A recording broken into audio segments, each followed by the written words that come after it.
Hello साथीहरू नमस्ते। आज फेरि तपाईँहरूलाई म जेएनएम फुल सम्बन्धी नै केही जानकारीहरू लिएर आएको छु है। अब यो रेनी सिजन लाग्यो नि त है। रेनी सिजन लागेपछि चाहिँ बिस्तारै जेएनएम फुलमा चाहिँ धेरै झुसलेहरू, त्यहाँदेखि त्यो अर्को लाभ्रे हुन्छ नि, लाभ्रेहरूले यस्तो भित्रभित्र खाइदिन्छ क्या फुलहरू नि है। त्यो पुरा याद गर्नुपर्छ यतिखेर चाहिँ हो। अब यो पत्ताहरू यसरी टिक टिक टिक टिक भन्दै आउँदैछ क्या, हेर्नुहोस् न यस हो। अब यो टिक टिक लाग्नु थाल्यो है। त्यहाँदेखि झुसलेहरू भित्रभित्र झुसलेहरू लाग्छ क्या, यसरी यो भित्रभित्र झुसले लाग्छ होइन। अब झुसले लागेको तपाईँहरूलाई यस्तो अन्दाज भयो कहीँ छ भने चाहिँ यसरी डल्लै बोटको हाँगा नै निकालिदिइहाल्नुपर्छ क्या, त्यतिकै राख्नु हुँदैन हो। त्यहाँ राखिराख्यो भने के हुन्छ भने त्यसले अन्डाहरू पालेको हुन्छ, अनि त्यही अन्डाबाट फेरि थुप्रै झुसलीहरू बनिएर यो फुलभरि सर्नु थाल्छ। त्यसो गर्दाखेरि कम्ती समयमै यो फुललाई धेरै रोगहरू लाग्न थालिहाल्छ है। तर मैले अस्तिदेखि नै अब दबाईहरू चाहिँ लगाइरहेको छु है। फङ्गिसाइडहरू, इन्सेक्टिसाइडहरू चाहिँ लगाइ नै रहेको छु। भए पनि हेर्दै पनि झुसलेहरू अब लाभ्रेहरू लागिहाल्छ क्या है। कोपिलाको यस्तो बिबिसमा हुन्छ, तपाईँले राम्रोसँग याद गर्नुभयो भने देख्नुहुन्छ नि है, त्यसरी लागेको हुन्छ। आज हामी त्यही रोगलाई कसरी रोकथाम गर्न सकिन्छ है, त्यो किरालाई, यो फुललाई कसरी यो किराबाट जोगाउन सकिन्छ भन्ने विषयमा नै यो भिडियो पनि बनाउन लागिरहेको है। र अब यो पत्ताहरूमा टिक टिक लाग्नु है, हेर्नुहोस् न यसरी लाग्नु छ भनेपछि अब हामीले यो अरू फुलमा त लागेको छैन नि, देख्नु हुँदैछ नि तपाईँले त्यो टिकटिकहरू पनि है, वाइट डटहरू जस्तो लागेको छैन नि त है। र यो लाग्नु छ भने यसलाई निकालेर अलिक अलग्गै राखिदिनुहोस् क्या है। यसरी अलग्गै यसलाई अलग्गै राखिदिनुहोस्। अहिले हामी यसलाई दबाई पनि लाउँछौँ है किन म दबाईहरू लगाइरहेको छु। अब फङ्गिसाइडहरूमा हेर्नुहोस्, साफ भयो, बेबिस्टन भयो, त्योहरू प्रयोग गर्नुहोस्। इन्डोफिलहरू एकदमै राम्रो हुन्छ। तपाईँहरूले इन्डोफिलहरू कतिको चलाउनुहुन्छ कि हुँदैन है, इन्डोफिलहरू पनि चलाउनुहोस्। त्यो पनि एकदमै राम्रो फङ्गिसाइडहरू छ। त्यहाँदेखि क्रमैसँगले तपाईँले 9 दिन 10 दिनहरूमा है फङ्गिसाइडहरू लगाइराख्नुहोस्।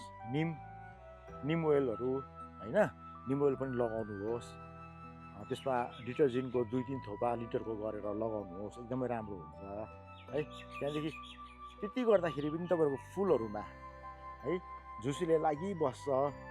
अनि त्यहाँदेखि कसरी गर्दाखेरि पनि झुसुले जाँदैन, झुसुलेले कोपिलाहरू खाइबस्छ भनेपछि चाहिँ अब म स्प्रे बोतलमा 1 लिटर पानी हाल्दैछु है। 1 लिटर पानी हाल्दैछु र तपाईँहरूले नि स्प्रे बोतलमा 1 लिटर पानी हाल्नुहोस्। र त्यसरी नै यहाँ चाहिँ मेस्टामाइट है, र यो मेस्टामाइट एकदम मलाई चाहिँ राम्रो गर्छ, राम्रो सुट गरिरहेको छ। र 1 लिटर पानीमा चाहिँ म मेस्टामाइटको 3 थोपा मेस्टामाइट लगाउँदैछु, हालिदिँदैछु म। हेर्नुहोस् है,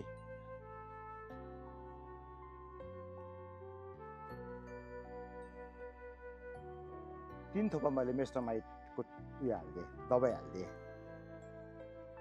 अब लगाइदिनुहोस्, यसलाई यहाँ बन्द गरिदिनुहोस्।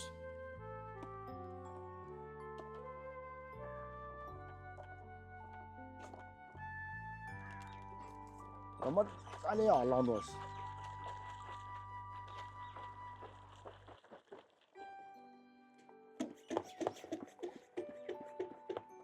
मजाले हलाइदिनुहोस्। त्यहाँदेखि सबैमा मजाले लगाइदिनुहोस्।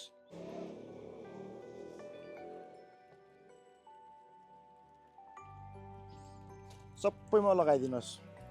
अब यसमा पनि अहिले किराहरू लागेको थियो है, झुसले किराहरू लागेको थियो है, र यसमा सेतो माइटहरू लागेको थियो होइन, जसले गर्दाखेरि फुलमा एकदम टिक टिक टिक टिक आउँछ नि, दागहरू आउने, यो माइटहरूले गर्दाखेरि पनि हुन्छ है। त्यसले गर्दाखेरि चाहिँ मेस्टामाइट चाहिँ एकदमै राम्रो हुन्छ, तपाईँहरूले यो चलाउनु होला। र हेर्नुहोस्, यसले भएन भने अरू पनि दबाईहरू छ, योभन्दा कडा दबाईहरू जुन चाहिँ दबाईहरू हमला भन्छ, काका भन्छ है, अनलाइन पनि पाउनुहुन्छ या फुलको दोकानहरूमा पनि तपाईँहरूले पाउनुहुन्छ। र तपाईँहरूले त्योहरू पनि प्रयोग गर्नुभयो भने तपाईँको फुल चाहिँ यो बर्खामा भनौँ न होइन राम्रो हुन्छ, राम्रोसँगले यसलाई केयर पुग्छ भन्ने तपाईँलाई भन्न चाहन्छु। र यो चाहिँ एकदम मजाले लगाइदिनुहोस् है, फर्काइ लगाउनुपर्छ, किनभने पत्ताको भित्र पनि बसेको हुन्छ नि त है। र योहरू सबै यसरी पत्ता मुनि मुनि हुन्छ है, यो पनि लगाइदिनुपर्छ क्या यसरी। अब मैले सबै फुलहरूमा दबाई लगाइसकेको छु है। र अब यो दबाई लगाइसकेपछि फेरि अरू फुलको छेउमा मिसाएर राख्नु हुँदैन है, यसलाई अलग्ग नै राख्नुपर्छ। जबसम्म यसमा डल्लै अब यो माइटहरू जाँदैन है, सेतो दागहरू जाँदैन, अनि सानो झुस्लेहरू जाँदैन, झुस्लेले पारेको अन्डाहरू योबाट हट्दैन नि, तबसम्म यसलाई अरू फुलसँग मिसाउनु हुँदैन। र यसलाई मैले अलग्ग यहाँनिर आँगनमा राखिदिएको छु। र अझै म यसलाई 2-3 हप्तासम्म हेर्छु है, यसको कतिको इम्प्रुभमेन्ट हुन्छ होइन। र जबसम्म यो स्वास्थ्य हुँदैन नि पूर्ण रूपले, तबसम्म यसलाई अरूसँग मिसाउनु हुँदैन।